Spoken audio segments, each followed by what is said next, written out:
everybody to the happy birthday surprise live stream from Keep Indiana Learning. Thanks for joining us. I can't believe it's been 2 years since Keep Indiana Learning was born, and that was just 3 days after the March 13th shutdown across the country. And I couldn't be happier to celebrate with our contributor, Carissa Schwanekamp from Guilford Elementary, Plainfield, Indiana. She's a 4th grade teacher.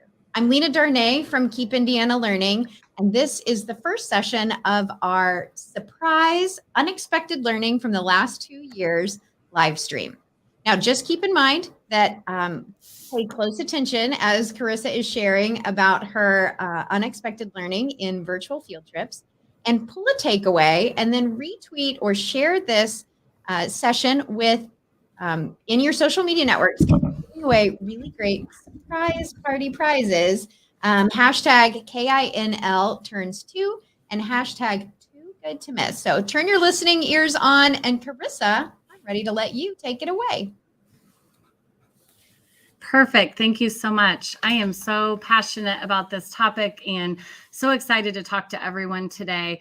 It really is amazing that the pandemic has opened up possibilities that we would not have thought imaginable more than a couple years ago. So we're going to talk about exploring the world one virtual trip at a time.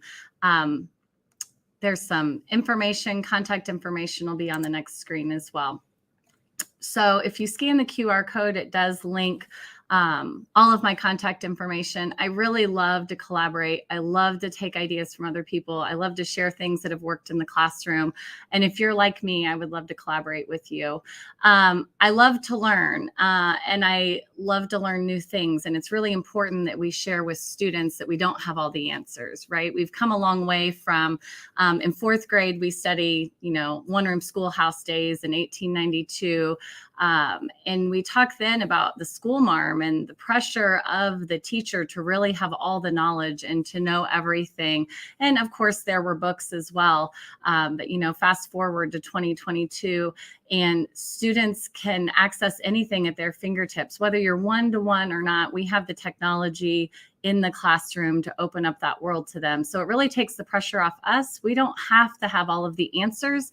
And in fact, I'm always looking for new things and finding new interests. And I think when we show the kids we're lifelong learners, that's contagious for them. So like everybody, our world was kind of turned upside down with the pandemic.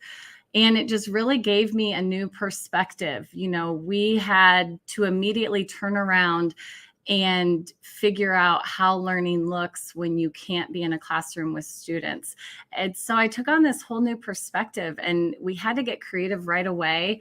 And I hope this presentation leaves you with some ideas and some things that you can implement right away, because that really was the best part of finding some of these little hidden treasure virtual trips, was that it wasn't hours of planning at home. It was take something and infuse it right away. So I just talked about adapting quickly. We were lucky enough in Plainfield to get technology in the hands of kids. I know not all school districts were that way, so I was able to just kind of pick up with virtual learning online through Google Meets. We couldn't do just the average worksheet anymore. And I like to get creative with things, and I know the average worksheet doesn't always get the job done. So I wanted to find something that was just more. I knew field trips were going to be off limits. All of those things would be off limits. So my husband actually showed me a post on Twitter for a nonprofit called Expeditions in Education. And he said, "Hey, you should check this out. This sounds really interesting." So this was February of 2021, so just a little bit over a year ago. And I connected with this virtual field trip. We went to Brazil, South America. So there were people from Brazil, South America showing us things live, and we had researchers online from Wisconsin, and we had the founder of Expeditions in Education. She goes by Dr. Drizzle with the kids, but her name is Dacia Jones, really leading this up and getting the kids excited to learn about a place outside of our country and about a real problem with these Mariki monkeys. this species that was losing land that they needed. And so, they really just presented information and we learned more about it and we studied the rainforest. And afterwards, my students said, oh my goodness, we have to do something. We have to do something about this. And so I talked to Dacia Jones and said, my students want to turn this into something so much more. Why don't we do a trash to treasures STEM project? They create some sort of project from recycled materials, and we take it a step further and have an auction and we raise money. And she talked to Mr. Abdallah, who was in charge of the reserve in Brazil. And he said, oh my gosh, I can't believe these kids want to do something. We were just presenting information and trying to create awareness. So he said, with every dollar they raise, we will plant a tree. And so when it was all said and done, the kids had created 70 projects inside of school, outside of school, and most of them really were created outside of school. And they wanted the projects to stay within their families in our classroom. And so we didn't open the auction for everyone, but we did post the link so people could donate if they were willing and able. And we raised $753 and they planted 753 trees. And that was really my first taste of virtual field trips linked to STEM, where the kids are making a difference. And all areas, all academic areas were integrated. We had the social studies piece and the science piece and the STEM piece and the math piece and the technology piece. They had to help me create auction forms and Google Forms, working with Google Slides. So it turned out to be an amazing experience. And I feel like I've known expeditions and education my whole life, and it's only been a little bit over a year. And I'm going to take you through some other adventures. That was just one of them that I happened upon, and I was so glad because it really did open the door to so many other possibilities for myself and my students. So I talked about a couple of things here. This QR code goes directly to the Expeditions in Education site. It is expeditionsineducation.org, and it is that real world authentic learning. And the kids are making a difference, and you are making a difference, and you have a real audience. So when they presented these projects, and we had another Zoom call with the founder of this reserve and Dacia Jones, they had a real audience. They're not writing to someone on paper that they're unsure if they're ever going to read it. They're not filling out a worksheet about something. It was real. It was tangible. Everything with Expeditions in Education I love is linked to the Sustainable Development Goals. So a lot of the challenges go back and link very perfectly with one of the goals that will help make our world a better place. What I love about these kinds of virtual trips is that there are a lot that are live. She is hosting things all of the time, but there are on-demand STEM challenges as well. So she has pre-recorded Zooms and pre-recorded interviews and meetings where she has gone to these national park sites or these other sites in person to film, to talk to park rangers, to talk to the experts, because that's really what it's about. I was not an expert about the Mariki monkeys. In fact, I'd never heard of the Mariki monkeys before. And so when we bring the experts into our classroom, it's amazing where the learning can go because it's so much further than what I could have done with it on my own. On their website, if you go and explore it, you'll see just a ton of curated free materials.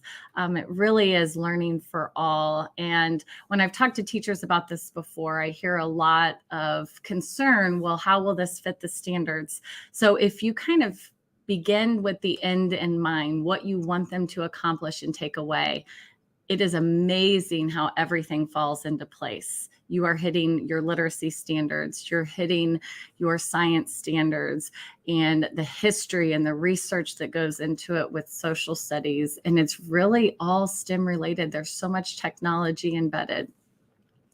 And a big surprise has just been learning about the different national parks that before a couple years ago, I had heard of the national parks and been to a couple, but not really had not dug into the real problems that they're facing, much like all parts of the world facing problems. So I'm getting ready to share a project with you about the Tidal Basin in the National Mall in DC. Well, I had no idea that the cherry blossom trees there are in danger of dying out. So it's been amazing to be able to show the kids there are things going on that I don't know about, and that's okay. We're going to learn about this together.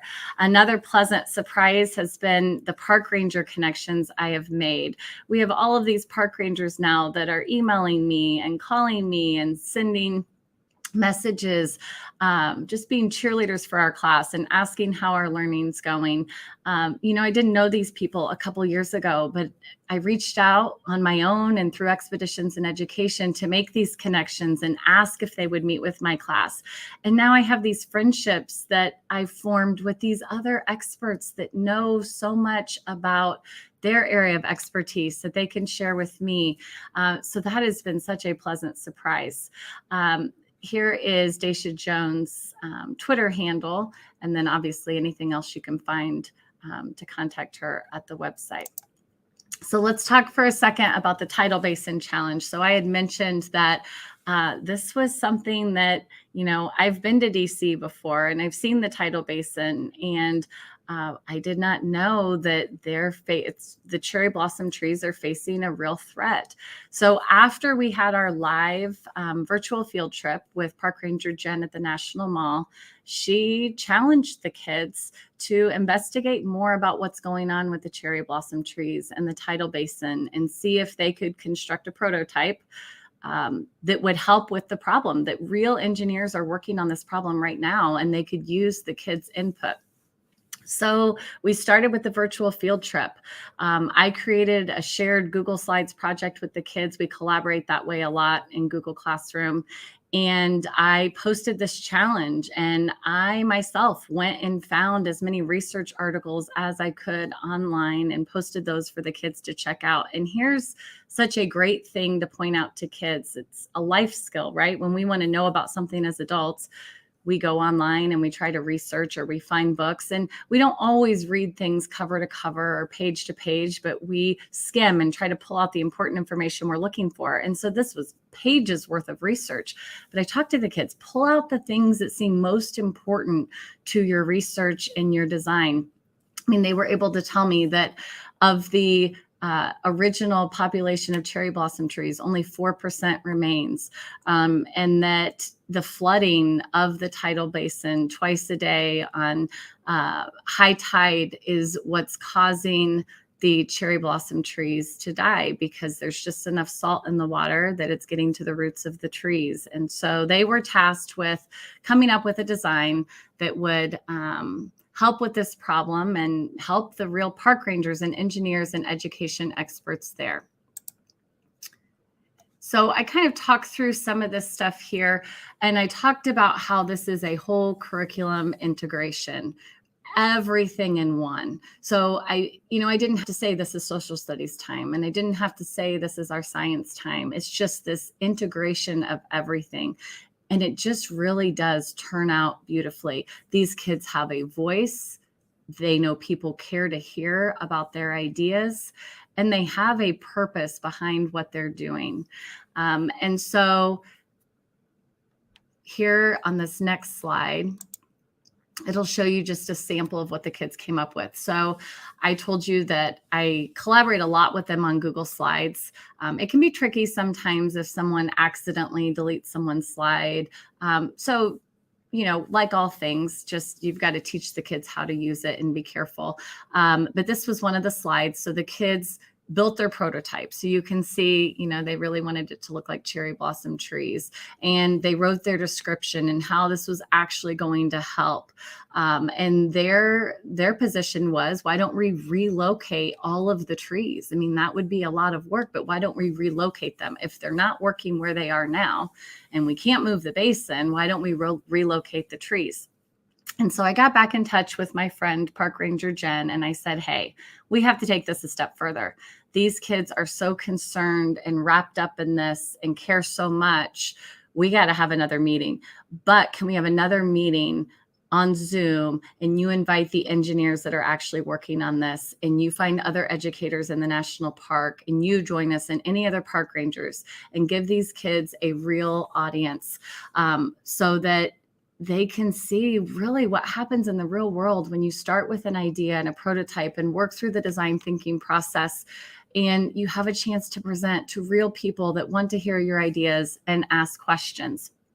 So I heard back from Park Ranger Jen, and we did just that. She said, oh my goodness, I'm able to get a couple engineers together, another park ranger besides myself. I've got somebody in the lead education department here. We want to hear these ideas. And so every group had a couple of minutes to present over Zoom. These are fourth graders. They dressed in suits, and the girls dressed up in dresses, and everybody looks so professional. And you can see in this picture, and it was funny because some of them, you know, they're coming from this Zoom and Google Meet culture where you could wear ball shorts with, you know, a tie and a vest. So some of them did have that because they knew they would be on Zoom. And so they were wearing, you know, basketball shorts with a nice sweater on top. And it just gives you goosebumps. You see this thing come full circle. And it was, you know, I would say we spent a month on this project, start to finish.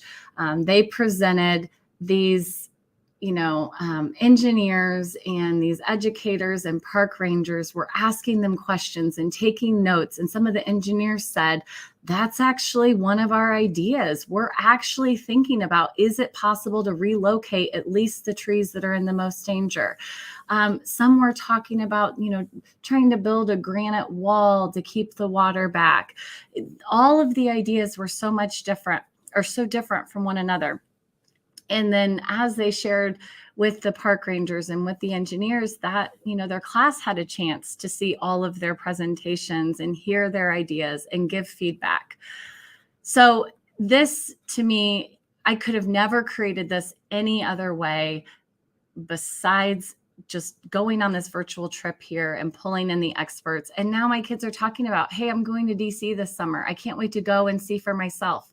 In fact, Daisha Jones just sent me a text last night and said that she was in the National Mall at the Tidal Basin and sent the kids a little video of what it looks like currently and where it was flooding over. And so I just showed them that this morning. So the connections continue. That is what I love about this. It's not I'm going on this virtual trip and then there's no connection afterwards. We're watching a video, we're digging in, we're turning this into our own learning. So another event that I'll just talk briefly, the same park ranger Jen from DC got in touch with me and said, hey, you know, what would you think about around Martin Luther King Jr. Day, we go on this virtual adventure where we hook up with Park Ranger Marty in Atlanta, and the kids get to tour Martin's childhood home, and we go to the Lincoln Memorial where he spoke his I Have a Dream speech, and we go back to his church in Atlanta, and we end at the memorial in DC. It was amazing. I mean, goosebumps. I'm sitting and watching it with the kids and watching them think and take notes. Just another amazing experience. I cannot bring that to them by just reading them a book or having them do a sheet on it. Tools that I've used. So technology has been amazing. You have to check out Flipgrid if you've not checked it out. My kids love to use this. If they're not presenting live on a Zoom, they love to record their presentations. Then the class immediately can see their presentations. Mixtapes, we can turn everyone's project into a mixtape. And so we can watch them just one project after another. I can send the link out to parents. It's been amazing. If you want more information about how to use Flipgrid or how I use Google in the classroom, please feel free to reach out because Flipgrid is there for educators, and everything they have is designed for us to make learning more meaningful in the classroom. This is just a sample Flipgrid topic that I helped create that is actually already created in the Discovery Library. So these things are already there. There's lit connections, there's the STEM challenge, there's a recorded Zoom with park rangers. And I would just say in summary, we've taken probably 15 or 20 virtual trips this year, a virtual concert, virtual Flipgrid live events. Amanda Gorman was one of our favorites. They got to hear from her and she read some poetry to them.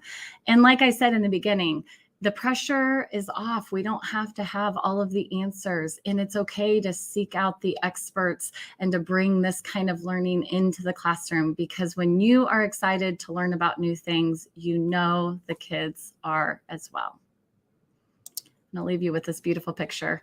I visited Acadia in July of 2021, and just really encourages us to get back in touch with nature and explore these national parks. So I just appreciate you listening, and reach out if there's anything you want to learn more about or you want to collaborate on anything. I would love it. Carissa, thank you so much. This was so fun. The cherry trees, I was just like, I was wrapped up in just the little bit that you were sharing and thinking like, oh no, the poor cherry trees. Right? Like I immediately had an empathetic response to that. And I feel like the kids get really engaged in these real world problems. And you're right, there's no other way that you could take them on that exploration except for these new virtual field trips that have really been born and enhanced out of the pandemic. Totally agree.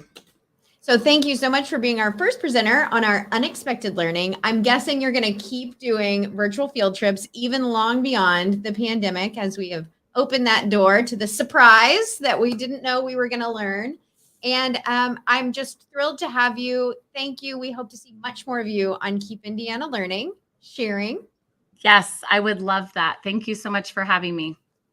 That's so great. And thank you everyone for watching and retweeting and sharing. This is the kind of information we love to celebrate. Teachers who are changing education from the classroom out. Please be sure, follow us on Twitter at KeepInLearning and share with the hashtags KINL_turns2 and Too Good to Miss for your chance to win one of our great prizes from our partners. Thanks again, Carissa. We'll see you soon. Thank you so much.